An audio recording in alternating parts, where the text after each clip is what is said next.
Hello. Hey, everybody. It looks like I can see a background here, so I think things are working well.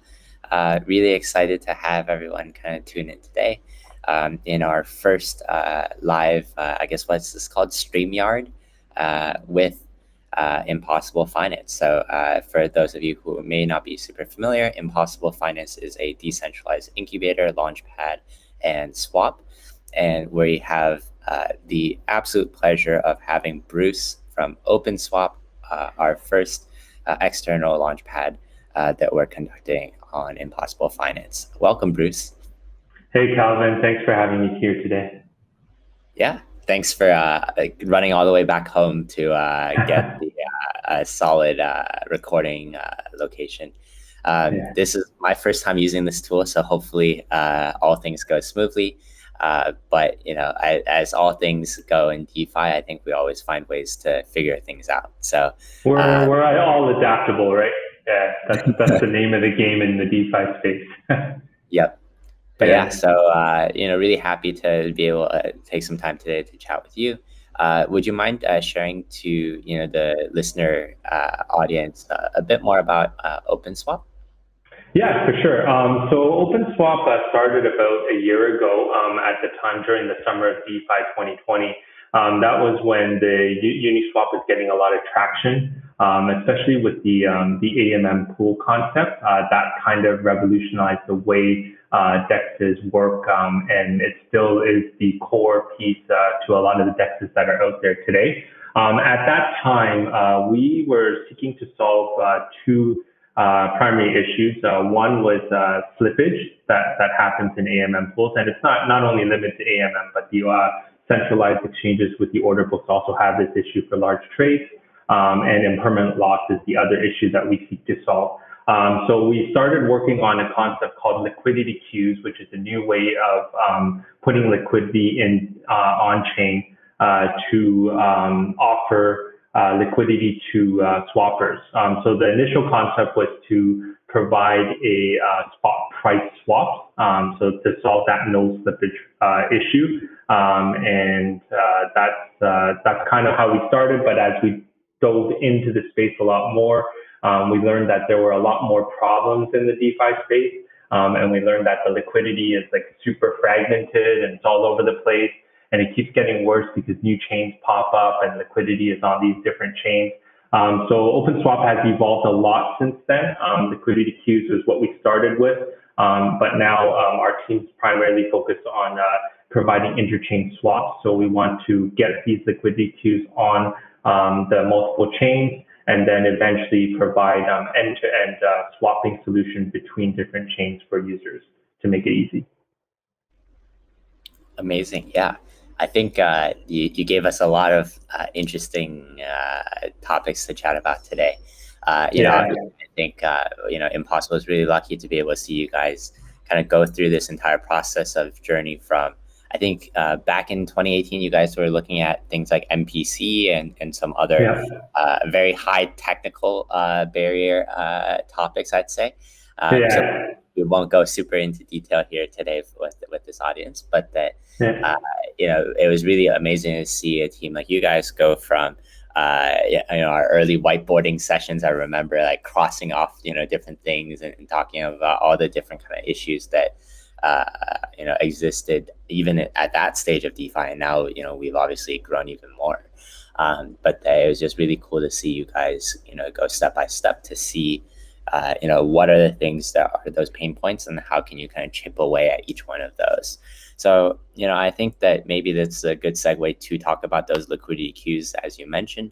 I think, at Binance previously, we did a lot of, support of these different EVM related chains. So for example, Matic or Polygon was one of the most popular launches that we did.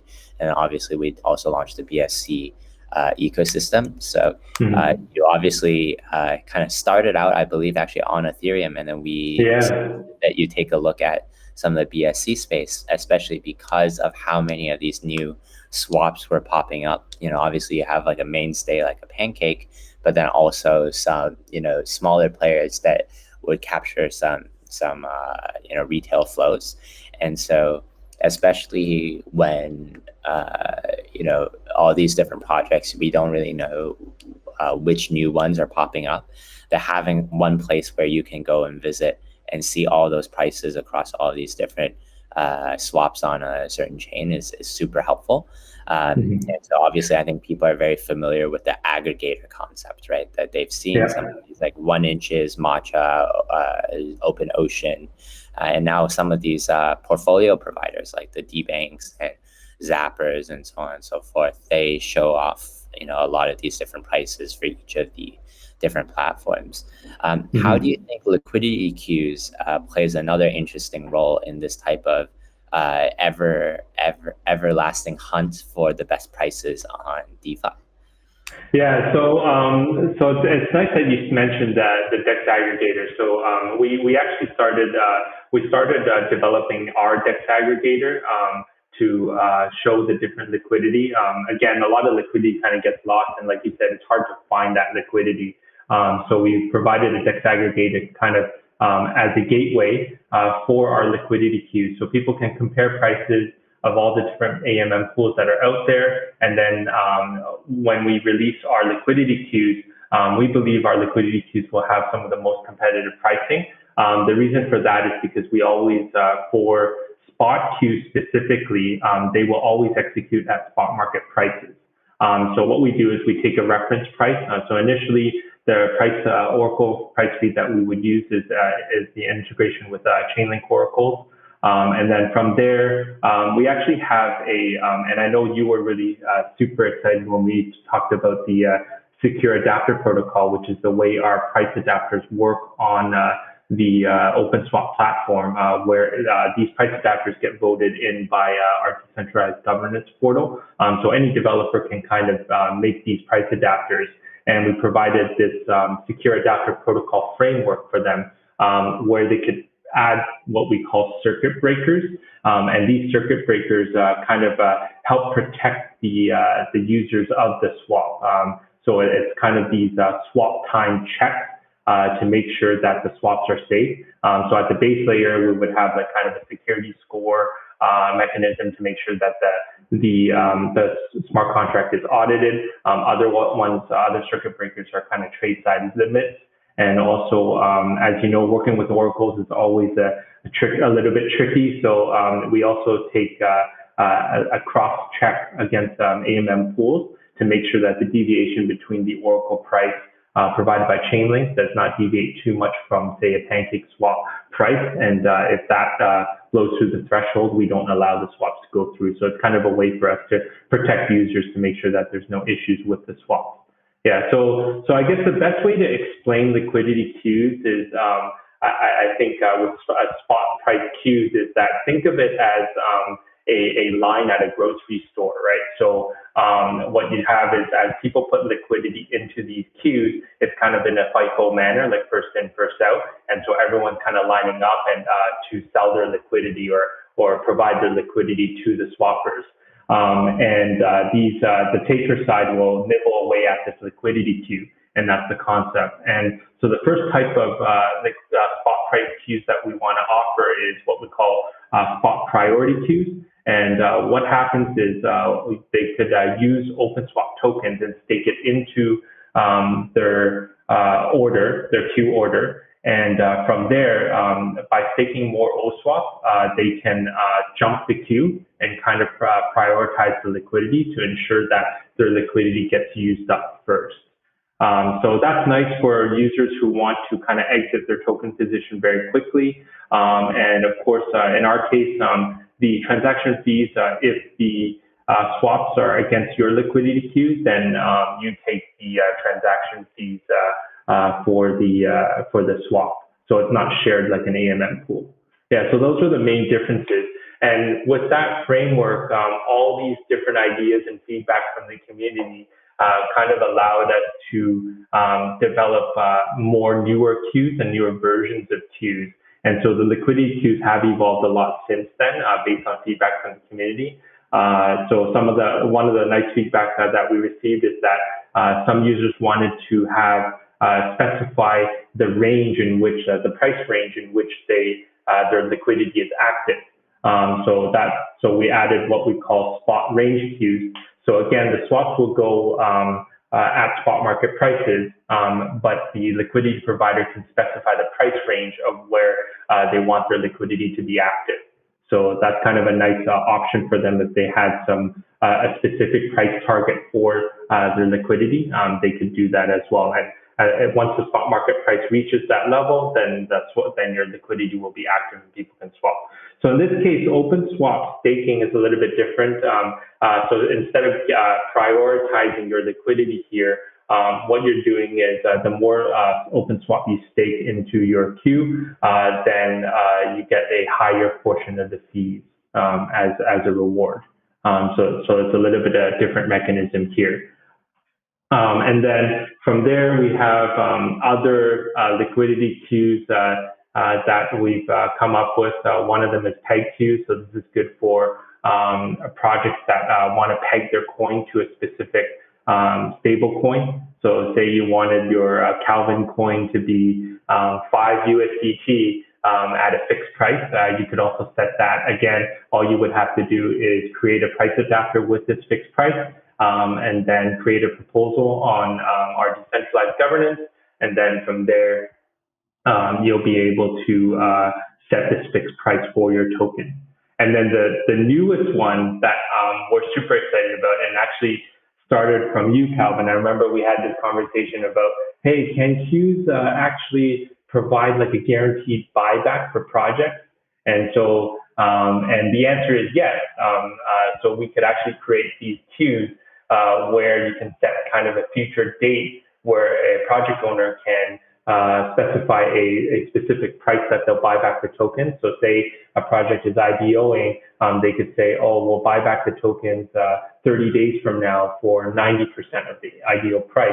So it kind of gives them, their project owners are betting on themselves, right? Yeah, and it provides that price floor for the token. And then investors can be rest assured that at most they'll lose the 10%, right, on their investment, which is kind of nice. So these are good for legit projects or projects that don't want a rug pull. So all the projects on the Impossible Launchpad, I think, are great target users for this, what we call restricted group queues, which I have Calvin to thank for this amazing idea. And then from there, it's amazing because then people started thinking about having flash sales for their tokens, right? So if you wanted to distribute your tokens because you had a special campaign, you could actually whitelist certain addresses on these queues, and then you could distribute the tokens and sell it at like half the price of what the market price is, if that you wanted to kind of provide that flash sale. So a lot of cool things are popping up with the liquidity queues. So I would say, if in short, I think you coined the term the best. It's kind of like a liquidity booster, but the liquidity queues are really, I would like to say, like purpose-defined liquidity. Right. So if you had a purpose for the liquidity queues provide that option for you. Yeah. That's so awesome. There's honestly, I think, so many things, and I think later I'll ask you to go back to the screen share so you can show off a few more of these neat bells and whistles that you guys have kind of created here.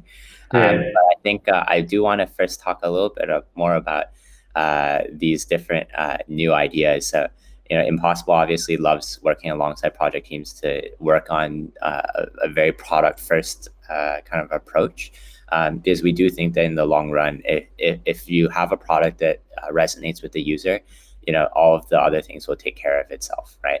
Unfortunately, I think a lot of other kind of launch platforms, I think, focus on a lot of different kind of maybe shorter term marketing things or what have you. And I think that this is exactly, I think one of the most rewarding parts about working on an incubator, launchpad, and swap is to be able to share and build really cool ideas with other projects, right? I think a lot of people might say, oh, Impossible has a swap too, right? Isn't OpenSwap also a competitor? And I think there's a philosophy that in DeFi, everyone's actually a friend, not a foe. Anything that you can do to actually improve other people's products will also probably pay dividends to your user base, because trading volume is not a zero-sum game.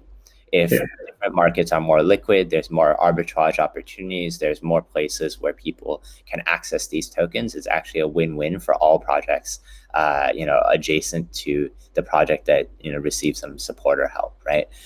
So we're just really lucky to be able to have really great builders like you guys, take in a lot of this feedback and, already see from, I don't even think it was a month ago, now you already have it, fully working. So it's super awesome to see. And I think that, your flash sale idea here is actually also very interesting. I would probably want to do this to engage in our existing communities, to actually do a flash sale where there's like, let's say a promo code or like a Google form where people can put in their addresses, but it's only open for like a 5-minute window, and you don't know what 5-minute window it will be. So you have to stay on the Telegram or stay on whatever social media channel is until you get that access, and then you can get it. I think that'd be very neat as well. We've been playing around with a lot of these types of different engagement ways to make sure that the real community members and not bots are the people that actually get a chance to participate in all of these different things.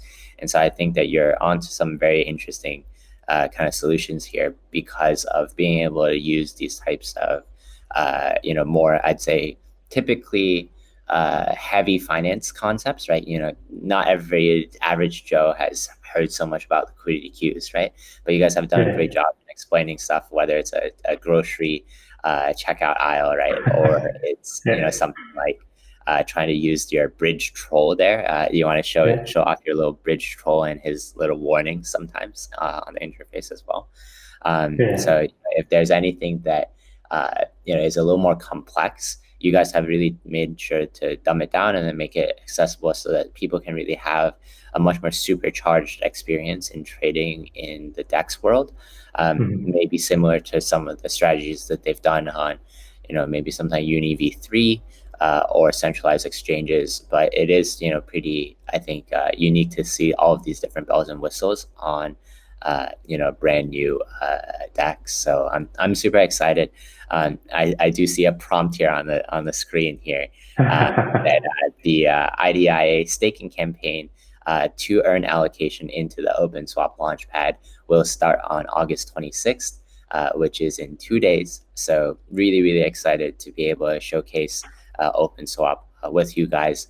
I did also want to share that there's already some very neat staking and yield farming opportunities on the OpenSwap website at openswap.xyz/ I think that's a hashtag /. And maybe Bruce, you want to talk a little bit more about some of these different campaigns? Yeah, for sure. So the one that we had for this initial campaign was really to congratulate you guys on your launch with the IDIA token. So we kind of this was actually a really interesting one, because we kind of spoke about this last week. And then I think we got it up within a day or two. It was just amazing how fast you guys got back to us and with this initial idea. Yeah. You guys were working late. I think you guys hopped on a call with our marketing side at like 2 a.m. and just, and hammered out all the details. I was, I think, still in some other call, and I just I opened my eyes and I'm like, wow, this is done. Just the execution speed on your guys' side as well.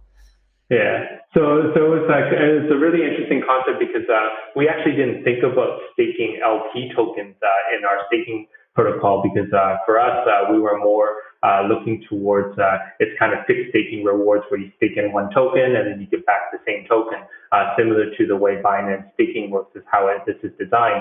And then when you guys asked, oh, can you do LP tokens? And I was like, I don't see why not. It's just a BEP20 token, right? So then we just gave it a shot, and then we were able to come up with this kind of dual rewards program, which is kind of pretty sweet. So the people that have LP tokens for IDIA BUSD or IF BUSD, they can stake their LP tokens. And again, this is the LP tokens from the IF Swap, Impossible Swap platform. So you can get some extra rewards, because you're already earning in these pools already why not just stake those LP tokens to kind of earn a little bit more upside with IDIA tokens and OpenSwap tokens that we will provide after the launch, after IDO. Yeah, so you could kind of get a head start on our tokens here. Oh, I'm on mute. I think I need to go over and stake right after this stream, so that I get some OpenSwap tokens too. Well, you got to leave it for your community. I don't want you to take it. Yeah. Yeah. So in general, I think there are a lot of really awesome concepts that you shared a little bit earlier when you're showing some of these different features. I think the ranged queues and the spot liquidity queues, I think all of these things give so many more tools at the fingertips of the user. And I think you touched on some interesting kind of integrations with Chainlink, so that you essentially also have some other ways to kind of check or verify price, which I think is super neat, because all these other AMMs, I think they kind of rely on a spectrum of either they're too powerful, but very manual in everything, or they're like super hands-off, laissez-faire, and nothing is really checked. That really like the types of things in these types of like trade-offs on some sort of trade-off spectrum that sit in the middle, right? That they have some different ways to provide some more checks or balances while still keeping most of the entire experience really smooth and automated. And I see a lot of the same design philosophy in this type of kind of secure adaptive protocol and many other kind of features that you guys have done to make sure that users are trading in the most kind of safe environment in the DeFi world. You know, obviously we hear so much about various exploits, hacks, whatever it might be. And I think it's really awesome to see, you know, a team build from ground up to see these types of kind of innovations happen right in front of our eyes. So I did want to, you know, chat more on specifically Oracle's front running and some of these other, I think, issues that exist in the current DeFi landscape. I would love to hear about, you know, how, you know, I don't see OpenSwap necessarily as a Chainlink competitor. Rather, it's actually something that maybe augments the abilities that Chainlink already has on some of these chains, such as ETH or BSC. So I'll let you share more. Yeah, for sure. Chainlink provides the price oracle, which is great, and they have their mechanism, which is a decentralized oracle, which we really like, and a lot of people already trust. Like I said, the price adapters can be upgraded and enhanced, and they just need to get voted in by our decentralized governance. So if a developer has a new price adapter that is better, where they say they take the Chainlink Oracle as price feed, but they started adding other oracles such as Band or Orakuru, which is another project out there that's doing price oracles for on BSC. What the developer could do is they could be Oracle agnostic, really, right? And be able to take the price from all these different Oracle networks, and then add even more security, right? And then, of course, with the deviation checks against AMM pools. So AMM pools are a great Oracle price source as well. In terms of, I just wanted to touch up on the front running thing and the sandwich attack that happened in the AMM pools. Because of the slippage, what happens is people can actually sandwich attack, where they can see a trade coming in, and then what they can do is they could kind of front run that trade and then kind of trade back to kind of get a little bit of upside there. In our case, front running is a little bit more difficult because our spot price queues execute at a reference price, right? And so innately, what happens is it's hard to front run because all our stuff is traded on chain. And it doesn't affect the market price, right? So it's not like it doesn't affect the Oracle price. So if you try to front run, you'll end up swapping, even if, you know, shortly right after the trade, the price may not have changed and the reference price is still the same. You can't really kind of get an advantage there. Yeah, so it kind of naturally solves that problem, which is kind of nice in taking that reference price.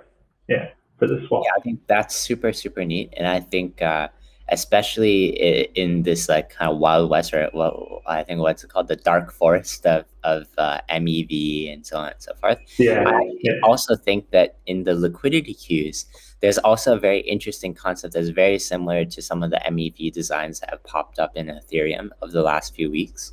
That if OSWAP is also the asset that is used to stake to get priority fillage, I'd say, on these orders, is also essentially a type of gas-like fee that the tokens kind of accrue value, or at least use value for the end user. If, let's say, I was maybe only 20% likely to be able to purchase this token in this pool, because there's like some sort of race to try and purchase this token, right? Maybe there's some good news, like it got listed on Binance or something, right?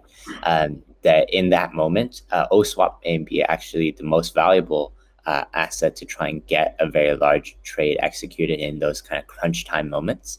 That is actually something I actually didn't even really consider until now, but makes me even more excited about OSWAP and all of its different plug and plays within all of these different DeFi concepts. We just want to just provide utility for that OSWAP token, where, like in staking. So we could have actually used it like, how Ethereum, where you used it as kind of a gas fee or a transaction fee when we put liquidity in. But ultimately, we want our users to hold the tokens and have multiple uses, right? So ultimately, we thought the staking approach is nice because they're staking it into the queue, because they could be in the queue for a long time if they want. Say they put a big pile of liquidity in there and they just want to just have it sitting there for a long time, right? They could just stake their OpenSwap, they don't lose it. If they want to change the position, they could always remove their stake, and then they'll just go back to their first in, first out mechanism of their liquidity. So it's a very good angle at the whole MEV issue. Yeah. And the longer they, use the product and keep those orders up, the longer they stake, the longer they stick around in the ecosystem. You create these types of user retention funnels that I think are still pretty nascent, I'd say, in DeFi. So I think this is a super, super neat thing. I did have one question in that the OSWAP tokens that get collected as fees for these queues, do those go anywhere? Do they go to the team? Does it go to stakers? Where does those like quote unquote revenues go? So for the priority queues itself, staking, it's not actually a fee. So the person that staked it will actually get their tokens back. However, having said that, if you use the restricted group queues, so that's kind of a service. So in that case, OpenSwap will be used as a fee. So what happens is you just have to pay like a little bit of OSWAP to set up that queue, that guaranteed buyback that you want to do, and then it's kind of there is a fee per whitelist address that you want to add to your queue, and so it's kind of like a small nominal fee, and those fees will actually go back to the protocol, and we want to use those funds to redistribute back through our community campaigns. By giving it back. So we don't believe in that. I've been reading a lot about like the whole buyback and burn mechanism, and I just feel like that's not a good way to kind of sustain a project. I think the better way to do it is it's kind of like a buyback and redistribute type of way. So that's the way that we believe that because our token is capped, right? So we're not minting new tokens all the time. So what happens is we need to think about that long-term sustainability, and the only way to do that is to have some of the fees collected that get redistributed into the community again, right? And just kind of cycle it through that way to make sure the project is running long-term. Makes sense to me. Yeah, I think in particular with these kind of staking opportunities, is there any type of like minimum staking duration for people to participate in these queues? Or is there like a withdrawal time from when the user decides that, maybe their order has either filled or completed or not completed and they decide to leave? So at the base level, the queues always have an expiry date. So you can specify a date. So you can select, by default, it's perpetual. But you can also say that you only want to put your liquidity there just for the weekend. if you want. And so you have that option to kind of set that expiry. And once that date's passed, then your liquidity just gets removed from the queue and it won't be eligible for swaps anymore. Yeah. Got it. Yeah, that's super awesome and super smooth. Probably one of the easier experiences, I'd say, because I think there are a lot of things that, force people to just pay the token in fees. So I remember, I think I paid even ETH itself, right? I think I paid like 140 ETH last year in gas fees. And now I regret it so much, right? I could have just held or not done anything. But I think that's definitely something that in these types of staking opportunities is sometimes really valuable because users get to keep what they deposit in or have as principal, but they get the benefits of being able to get that higher priority, right? So it creates this type of long-term demand for users to stick around and keep on hodling your token. And I think these types of incentives are just super neat to be able to see, and hopefully we'll see it play out really smoothly.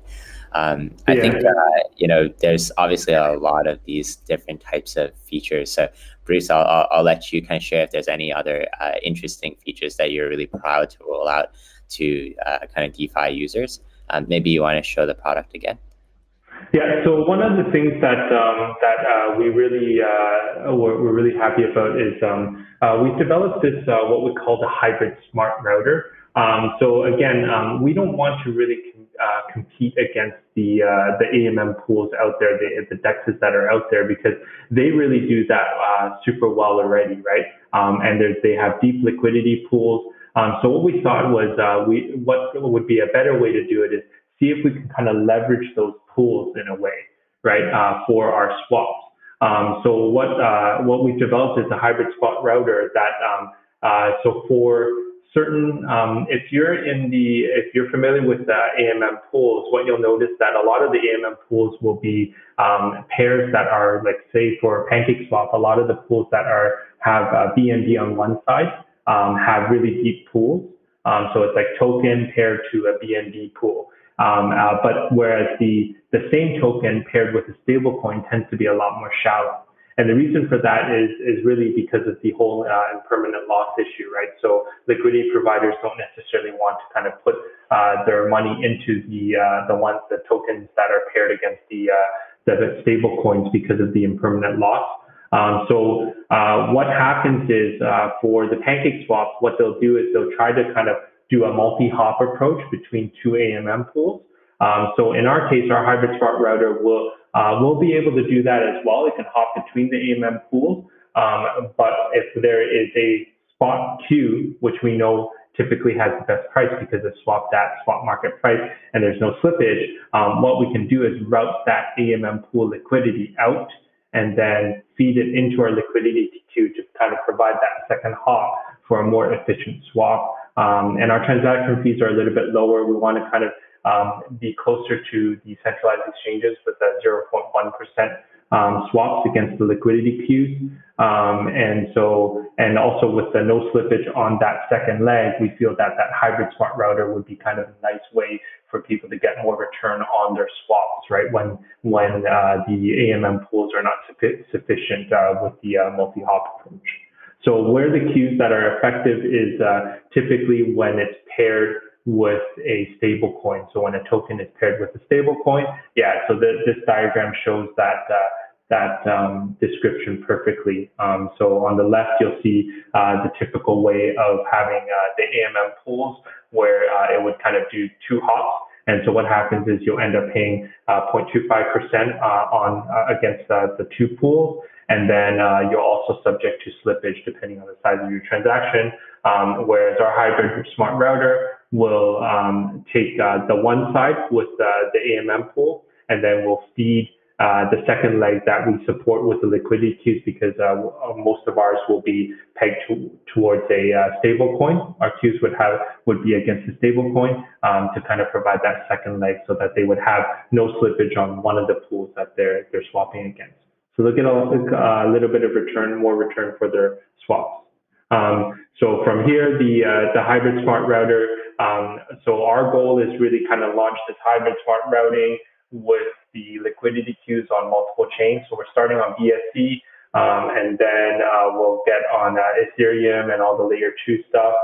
We've also tested on the Moonbeam network on Polkadot, and that's gone pretty well. And other chains that we want to target are Avalanche and also Solana as well. So the idea is to get on all these different chains to have all this hybrid smart routing. And the reason for that is actually we want to know which chain has the most efficient swap, right? And once we know that, it feeds into our ultimate goal of providing those interchain swaps, where we have the open interchain protocol, which is a network of validators, and our validators are what we call bridge trolls, and that's why you'll see our bridge troll character amongst our branding, because these are the kind of the protector of the asset. So our bridges are fueled by what we call Bridge Vault, which is a dynamic multi-sig managed by these bridge trolls that will facilitate the tokens moving across the different bridges. And leveraging those hybrid smart routers to kind of fulfill the swap. And again, the ultimate goal is to provide the most return for the swaps for the users. So kind of like an end-to-end swap mechanism. So this is something that we're super excited about, and our team is really focused on building this. So it's a lot of building. So once we get the whole IDO stuff out of the way, there's a lot of work for us to do, and we hope to have to show something on testnet by end of the year, and hopefully launch early next year is the goal of these interchain swaps. Yeah, that's super, super awesome. I think, I think this is actually very similar to like a supply chain problem in traditional worlds, right? That people, like when you go to the supermarket, you don't actually care if these grapes are from Chile or not. You just want good grapes. But behind the scenes, there's a lot of like processing behind it that maybe someday with these interchain swaps that the user doesn't need to know where you procured these tokens from, right? Maybe they came from Pancake on BSC, maybe they came from, Uniswap on Ethereum. I think maybe we've got a lot of grocery store analogies today, but I really love this kind of concept, because at the end of the day, the user should be able to just sit there and enjoy the best pricing, right? Right now, today, I know, a lot of my friends, they might check, multiple bus apps or multiple rideshare apps at the same time to see what's the best price. And I think on day one, OpenSwap allows users to be able to do that same type of thing in crypto. They don't need to worry about checking all these different websites, using all these different trackers. They just come to one kind of homepage and be able to enjoy the access to all of the best things in the grocery store, if you will. But then afterwards, right, I think what we're really excited about is this long-term vision of being able to say, hey, whatever the best prices are on any of these different chains, a lot of users, sometimes the biggest frictions to jumping into a new chain is that you don't have like the gas for that token, or maybe you don't have enough assets where that specific liquidity pool may be different. So for example, a lot of the BSC trading pairs are BUSD or BNB, and maybe some folks in other places don't have much BUSD or BNB, right? Maybe they have a lot of DAI or USDC. And that's something that with OpenSwap, the user doesn't need to worry about what the pricing is inside that liquidity pool. They can get routed smartly through both the queues as well as other AMMs out there, such that they can actually get a great price for whatever asset they are holding themselves. And again, this is going back to the positive sum game that we're kind of describing in all of DeFi, that at the end of the day, this is actually something that boosts liquidity for also other AMMs adjacent to OpenSwap, alongside obviously usage for these liquidity queues, and therefore a lot of demand for OSWAP token as well. What I'm really excited about as well, because Impossible also has a upcoming swap that we'll be able to launch, that we're really excited to hopefully be able to integrate with teams like you guys as well, to be able to get maximum liquidity and options for as many users as possible across all the different chains that we aim to support. I think last week we announced, a collaboration with Moonbeam. So we're also very excited about building in that ecosystem, as well as I think we did AMAs with Solana, Elrond, Attic, so on and so forth in the last couple of weeks. So I think both of us are very aligned in this kind of long-term multi-chain world. Just like people visit different countries or cities on pre-COVID, that now I think a lot of people will visit these different chains and utilize all of these different pools, and OpenSwap is going to be one of the most useful tools to make that travel easier. Yeah, and the thing that I like about working with you guys really is like, Impossible is really not just a launch pad.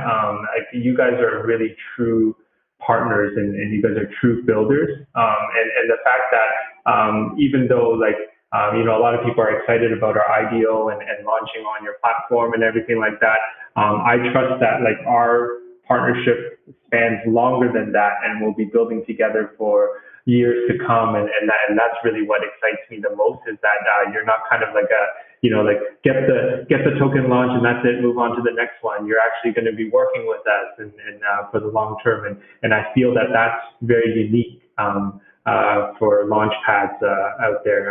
I think that's something very special, and I hope you keep that up with all the projects that you guys do in the future. And Yeah, I think we have more ideas as well for our next call. I think you've given me some more insights, and I think the rest of our team will also chime in as well after taking a look at this too. I think I do want to kind of segue a little bit back to the upcoming dates that we have for our Launchpad. Obviously, I think people now, after listening to 40 minutes about you explaining all the bells and whistles. Oh, has it been that long? Shoot. Sorry, it looks like we overrun time. I was told 15 minutes. Yeah, I guess I tend to ramble on a little bit. No. I think it was me too. It just means that we had a great conversation, right? But I think a lot of users are super excited to learn more about how they can be a part of the OSWAP community, as well as obviously try and participate to earn some tokens. So as I said a little bit earlier, the staking window and KYC processes will start, I believe, on the 26th. So users still have about 2 days to get ready and learn more and do DYOR, right? Learn more about everything OpenSwap. And then I believe that the staking period will be for about 5 days. And that the claim and purchase opportunities will happen on August 31st, which is when the token will go live. So if you miss out on it via the Launchpad process, you can still purchase the tokens directly from maybe a priority queue or any of the AMMs provided out there. So we're super excited to have all of these kind of timelines come together. I think it's been an incredible journey thus far, building alongside you guys, and I think it's a culmination of a lot of hard work and determination from you guys to constantly think of new ideas and build upon what you guys have already executed.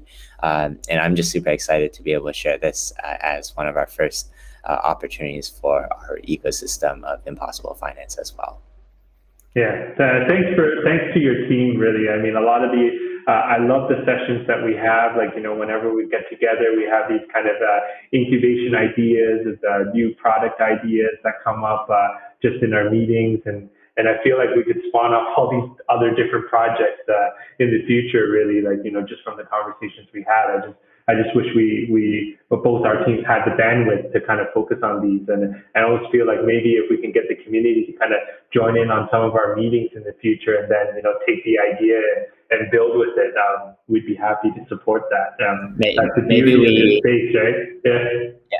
Maybe we raffle it off as a idea session with OpenSwap and Impossible, and you have to hold some idea token and OSWAP token in order to win the raffle. There you go. Another new campaign. Yeah. See, every conversation we have a new idea. Yeah. Love it. Cool. Well, I think that's all I have on my list of things that I wanted to showcase for you guys to the community. So Bruce, did you have any last closing thoughts that you want to send off the community with, or remind them of anything else they should check out? So for us, we just really want to thank the community for all the feedback. You guys have provided amazing feedback for us the past year, and really this whole IDO is really just kind of